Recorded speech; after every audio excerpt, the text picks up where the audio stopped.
এপিসোডের শুরুতে একটা ফ্ল্যাশব্যাক দেখানো হয়, যেখানে লি দেখে যে ছোয়ংকে কেউ মেরে দিয়েছে। লি অনেক দুঃখ পায় আর কাঁদে। এটা দেখে বোঝা যায় যে ছোয়ংই ওই মেয়ে ছিল যার জন্যে লি মাউন্টেন ছেড়ে মানুষের দুনিয়াতে এসে থাকছিল। এবার এই ঘটনাতে জিন কি করে জড়িয়ে আছে এটা আমরা আগে জানতে পারবো। সিন আসে প্রেজেন্টে, যখন লি জিনের গলায় তলোয়ার ধরেছিল। জিন বুঝতে পারে যে লি অনেক আলাদা ব্যবহার করছে।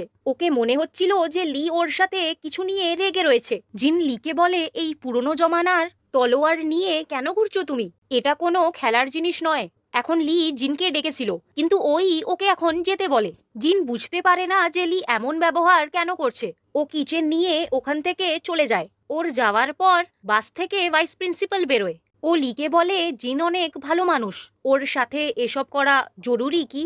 তারপর লি বলে, ও ছোয়ংকে মেরেছে, আমি ওকে ছাড়বো না। ভাইস প্রিন্সিপাল বলে, কিন্তু তুমি তো মাউন্টেন গড, তোমার কাজ লোকেদের শাস্তি দেওয়ার না, ওদের সাহায্য করার। লি বলে, আমার মাউন্টেন ছেড়ে অনেক বছর হয়ে গেছে, এখন আমি আর ওই মাউন্টেন গড রইলাম না। পরের সিনে হ্যানা আর জিন একসাথে সময় কাটাচ্ছিল। হ্যানা জিনকে বলে, তুমি এখনো ওই কিচেনটা নিজের কাছে রাখো। কিচেনের কথা শুনে জিনকে লিয়ের ব্যাপারে মনে পড়ে যায়। ও হ্যানাকে জিজ্ঞেস করে, তুমি নোটিস করেছো যে লি একটু আলাদা ব্যবহার করছে?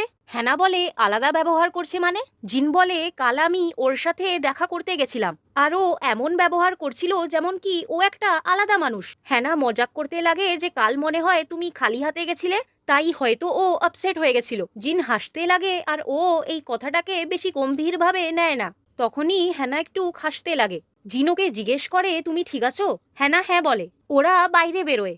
তখনই একটা কুকুর হ্যানার থেকে পালাতে লাগে। অ্যাকচুয়ালি এটা ওর ব্রেসলেটের জন্য হচ্ছিল, যেটা লি বিশেষ করে ওর জন্য বানিয়েছিল। কুকুরটার ওর থেকে পালিয়ে যাওয়া হ্যানাকে আজব লাগে। ও জিনকে বলে, সাধারণ দিনে কুকুররা আমার কাছে নিজের থেকে এগিয়ে আসে, কিন্তু কিছু দিন ধরে আমাকে এটা মনে হচ্ছে যে কুকুরগুলো আমাকে দেখে পালিয়ে যাচ্ছে আর আমাকে অ্যাভয়েড করছে। জিন বলে, মনে হয় তোমার অভিশাপটা এখন ভেঙে গেছে, তাই এরকম হচ্ছে। তারপর ওরা এই কথাটাকে বেশি সিরিয়াসলি নেয় না, আর কোথায় কোথায় ডেটে যাবে এটার প্ল্যানিং করা শুরু করে দেয়। হ্যানার আবার খাসি হয়। পরের দিন ওর শরীর খারাপ হয়ে যায়। ইউনার মানা করার সত্ত্বেও ও জিনের সাথে ডেটে যাওয়ার জন্যে তৈরি হওয়া শুরু করে দেয়। অন্যদিকে জিনও ডেটের জন্যে তৈরি হচ্ছিল। তখনই ওকে ইউনার কল আসে, আর ও জিনকে ঘরে ডেকে নেয়। ও জিনকে হ্যানার সাথে থাকতে বলে। তারপর ও ঘর থেকে বেরোতে লাগে আর জিনকে বলে, আমি লেটে আসবো, তো ততক্ষণ মজা করো। যখন জিন হ্যানার কাছে যায়, হ্যানা ঘুমিয়ে থাকে।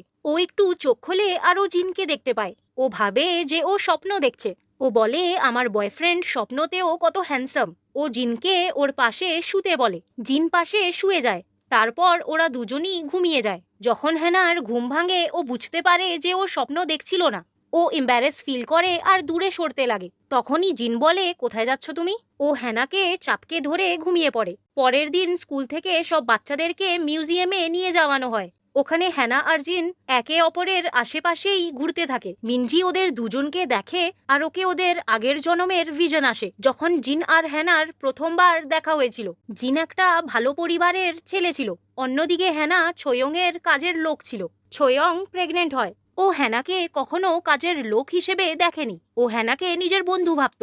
সিন আবার প্রেজেন্টে আসে। মিনজি জিন আর হ্যানাকে দেখে যাচ্ছিল। তখনই ওখানে চয়ুল আসে, আর ও মিনজিকে জিজ্ঞেস করে, আচ্ছা তাহলে তুমিও বুঝে গেছো? কিছুদিন আগেই হলো এটা, এখন ওরা একে অপরকে ডেট করছে। মিনজি কিন্তু এই ব্যাপারে কিছু জানতো না, কিন্তু চয়ুলের জন্য জেনে গেছে। তারপর মিনজি চয়ুলের কোকোয়ার টি শার্টটা নোটিস করে। ও বলে, এটাই ওই কুকুরটা না যার জন্যে তুমি অনেক ঝামেলায় পড়ে গেছিলে? চয়ুল কিছু বলে না। তারপর মিনজি ভাইস প্রিন্সিপাল আর লি এর দিকে তাকায়, আর একটা ফ্ল্যাশব্যাক আসে যেখানে ভাইস প্রিন্সিপাল আর লিকে দেখানো হয় যেমন লি মাউন্টেন গড ছিল, ভাইস প্রিন্সিপাল শেয়াল হয়। ও লিয়ের সেবক ছিল আর ওর সব কাজ করে দিত। এখানে জানা যায় যে ছোয়ং আর মাউন্টেন গডের 1 বছর ধরে দেখা হয়নি, কেন কি ছোয়ং এর বিয়ে হয়ে গেছিল আর ও এখন প্রেগনেন্টও ছিল। এবার লি কিছু বলে তো না, কিন্তু ও ছোয়ং এর অপেক্ষা করছিল যে ও কবে আসবে। সিন আসে জিনের ওপর, যে একটা অপরাধীকে ধরার জন্যে দৌড়াচ্ছিল। ওই দৌড়াদৌড়িতে হ্যানা পড়ে যায় আর ওর ব্যথা লেগে যায়। জিনোকে জিজ্ঞেস করে, তুমি ঠিক আছো? হ্যানা হ্যাঁ বলে। এটা ওদের দ্বিতীয় দেখা ছিল। পরে জিন হ্যানাকে একটা ওষুধ দেয় ওই ব্যথাটাতে লাগানোর জন্যে। আর এখান থেকেই ওদের প্রেম কাহিনী শুরু হয়। রাত্রে যখন হ্যানা নিজের ব্যথায় ওষুধ লাগাচ্ছিল, ছোয়ং ওর ঘরে আসে, কেন কি ওর ঘুম পাচ্ছিল না। এখানে জানা যায় যে হ্যানা নিজের ব্যথায় অন্য ওষুধ লাগাচ্ছিল, কারণ জিনের দেওয়া ওষুধটা ও সামলে রাখতে চেয়েছিল, ওটা শেষ করতে চাইতো না। হ্যানার এমন ব্যবহার দেখে ছোয়ং ওকে জিনের ব্যাপারে জিজ্ঞেস করে, কিন্তু হ্যানা কথাটাকে পাল্টে দেয় আর উল্টে ছোয়ংকে জিজ্ঞেস করতে লাগে যে তুমি ভেবেছো যে তুমি তোমার বাচ্চার নাম কি রাখবে। এই কথায় টপিক চেঞ্জ হয়ে যায় আর ওরা এ ব্যাপারে গল্প করতে লাগে। পরের দিন হ্যানা ভুল করে জিনের ওপর জল ফেলে দেয়। হ্যানা যখন জল মুছতে লাগে, জিন ওর হাতের ব্যথাটা দেখে। ও হ্যানাকে জিজ্ঞেস করে, এখনো এটা ঠিক কেন হয়নি? তুমি আমার দেওয়া ওষুধ লাগাচ্ছ না ফেলে দিয়েছো? হ্যানা কোনো উত্তর দেয় না। জিন রাগ করে ওখান থেকে চলে যায়। হ্যানা ওর পেছনে যায়। এদিকে জিন হ্যানারই অপেক্ষা করে। আসলে ও হ্যানার সাথে মজাক করছিল, কারণ ও হ্যানাকে পছন্দ করতে লেগে গেছিল। হ্যানাও জিনকে পছন্দ করত। পরের সিনে দেখানো হয় যে জিনকে অর্ডার দেওয়া হয়েছে ছোয়ংকে গ্রেফতার করার জন্য, কারণ ওর স্বামীর শরীরে রাজার রক্ত বইছিল। সিংহাসনের লালচে ছোয়ংয়ের স্বামীকে দেশদ্রোহী বলে ফাঁসিয়ে মেরে দেওয়া হয়েছিল। এখন কেন কি ছোয়ং গর্ভবতী ছিল, ওর বাচ্চাও সিংহাসনে বসার অধিকারী হতো, তাই ওরা ছোয়ংকে গ্রেফতার করে ওকে মেরে দিতে চাইছিল। জিন সিপাহীদের থেকে আগে ছোয়ংয়ের বাড়ি চলে আসে আর ওকে পালাতে সাহায্য করে। জিন আর ছোয়ংয়ের সাথে হ্যানাও পালায়, কারণ ও ছোয়ংকে এই অবস্থায় একলা ছাড়তে চাইছিল না। সিপাহীদের মাত্রা অনেক বেশি ছিল, তাই ওদের থেকে পালানো অনেক কঠিন হচ্ছিল। তখনই হ্যানা ছোয়ংয়ের কাপড় পরে নেয় আর সিপাহীদের ভটকানোর জন্যে আগে চলে যায়। ছোয়ং হ্যানার সুরক্ষার জন্যে জিনকে ওর পেছনে যেতে বলে, আরও অন্যদিকে পালাতে লাগে। পালাতে পালাতে ও পড়ে যায় আর একটা পাথরে গিয়ে ঠুকে যায়। অন্যদিকে হ্যানাকে সিপাহীরা ধরে নেয়, কিন্তু ঠিক সময়ে জিন এসে যায়। ও মাস্ক পরে আসে যাতে কেউ ওকে চিনতে না পারে। ও সব সিপাহীদের মারতে লাগে আর হ্যানাকে বাঁচিয়ে নেয়। জিন হ্যানাকে ছোয়ংয়ের পেছনে যেতে বলে আর ওর যত্ন নিতে বলে, আর ও নিজে ফেরত চলে যায়। অন্যদিকে মাউন্টেন গডের নজর ছোয়ংয়ের দিকে পড়ে। লি ওকে দেখে চিনে ফেলে যে এ ওই মেয়েটাই যে আগে ওর সাথে দেখা করতে আসতো। ও ছোয়ংকে নিজের সাথে নিজের ঘরে মাউন্টেনে নিয়ে যায়। কেন কি লি মাউন্টেন গড ছিল, ও ছোয়ংয়ের ব্যাপারে সবকিছু জেনে যায়। ভাইস প্রিন্সিপাল ছোয়ংয়ের ব্যাপারে জিজ্ঞেস করাতে লি বলে যে ছোয়ং ওই মেয়েটাই যে আমার সাথে আগে দেখা করতে আসতো। এর সাথে অনেক খারাপ হয়েছে। এ এক রাতে নিজের স্বামী হারিয়েছে আর পুরো রাজপরিবার এর আর এর বাচ্চার পেছনে পড়ে আছে। ভাইস প্রিন্সিপাল জিজ্ঞেস করে, এর বাচ্চা ঠিক আছে? লি বলে, না, ও আগেই মারা গেছে। ততক্ষণে ওখানে হ্যানা এসে যায় আর ছোয়ংকে ডাকতে থাকে। লি হ্যানার আওয়াজ শুনে ভাইস প্রিন্সিপালকে বলে যে হ্যানাকে ছোয়ংয়ের কাছে নিয়ে আসতে। ছোয়ং যখন নিজের বাচ্চার ব্যাপারে জানতে পারে, ও অনেক দুঃখী থাকতে লাগে। ও খাবার খাওয়া বন্ধ করে দেয় আর শুধু কাঁদতে থাকে। লি ওকে দূর থেকে দেখে। ছোয়ং অনেকবার আত্মহত্যা করতে চেয়েছিল, কিন্তু লি ঠিক সময়ে এসে ওকে সবসময় বাঁচিয়ে নিত। ছোয়ং বলে, তুমি আমাকে কেন বাঁচাও? যদি আমি মরে যাব তাহলে তুমিও এই ঝামেলা থেকে মুক্তি পাবে। লি বলে, যদি তোমাকে মরার আছে তাহলে তুমি অন্য কোথাও গিয়ে মরো। আমার বাড়ির আশেপাশে আমাকে লোকেদের ডেড বডি চাই না। পরের সিনে হ্যানাকে দেখানো হয়, ও একটা কুকুর পায়। ও কুকুরটা ছোয়ংকে দেখায়। ছোয়ং যখন ওই কুকুরটাকে দেখে, ওর মনে পড়ে যে যখন একবার ও আত্মহত্যা করতে গেছিল, লি ওকে জিজ্ঞেস করেছিল যে তুমি আত্মহত্যা কেন করতে চাও। ছোয়ং বলে যে ওর বাচ্চা ওকে ছেড়েই অন্য দুনিয়াতে চলে গেছে, ওর বাচ্চা ওকে খুঁজছে হবে। ও বলে, তাই আমি ওর কাছে যেতে চাই আর ওর সাথে থাকতে চাই। লি বলে, তোমার বাচ্চা কোথাও যায়নি, তোমার আশেপাশেই আছে, ওর আত্মা এই কুকুরের শরীরে আছে। ছোয়ং বলে, আমাকে বোকা বানাচ্ছ?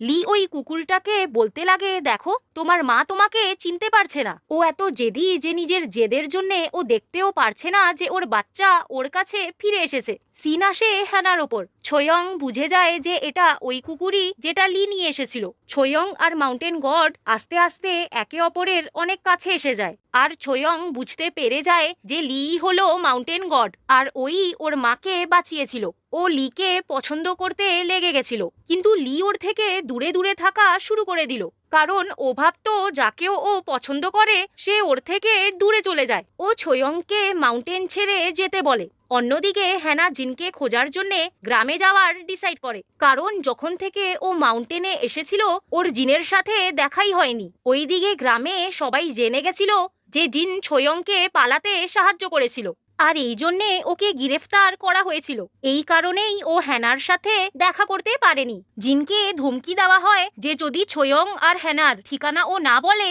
তাহলে ওকে ফাঁসি দিয়ে দেওয়া হবে। অন্যদিকে ছোয়ং ওই কুকুরটাকে নিজের বাচ্চার মতো পালতে লাগে। ওই কুকুরটার ব্যথা লাগে আর ছোয়ং অনেক কান্না করতে লাগে। ও মাউন্টেন গডকে ডাকতে লাগে। ওর ডাক শুনে লি আসে আর কুকুরটাকে ওষুধ লাগিয়ে দেয়। তারপর আস্তে আস্তে ওরা একে অপরের পাশে এসে যায় আর ওরা একে অপরকে ভালোবাসতে লাগে। লিকে ভাইস প্রিন্সিপাল জানায় যে হ্যানা গর্ভবতী।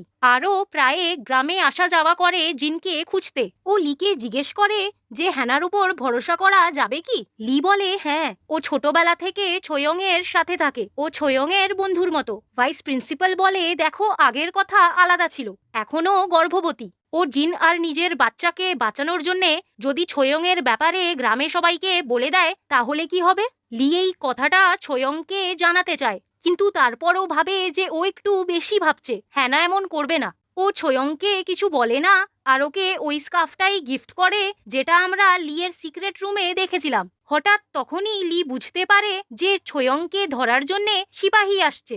ও ছোয়ংকে পালাতে বলে আর নিজে সিপাহীদের সাথে যুদ্ধ করতে লাগে। ওইদিকে হ্যানা গ্রামে ধরা পড়ে গেছিল। লি নিজের চমৎকারী শক্তি দিয়ে সব সিপাহীগুলোকে মারছিল। তারপর ও ছোয়ংকে খুঁজতে যায়। তখনই ও দেখে যে জিন ছোয়ংয়ের গলায় তলোয়ার ধরে আছে। লি ওকে বাঁচানোর জন্যে যখনই যেতে লাগে তখনই একটা সিপাহী ওর পেটে তলোয়ার ঢুকিয়ে দেয়। ও ছোয়ংয়ের দিকে তাকায় আরও দেখে যে ছোয়ংয়ের পেটেও তলোয়ার ঢুকিয়ে দেওয়া হয়েছিল। এখন লি তো মাউন্টেন গড ছিল, ওর কিছু হয় না, কিন্তু ছোয়ং মারা যায়। লি ওকে দেখে অনেক কাঁদে। সিন আসে প্রেজেন্টে। রাতে লি উয়ের ক্লিনিকে যায় আর হ্যানার মামাকে মেরে ফেলে। আর এরই সাথে এপিসোড শেষ হয়ে যায়।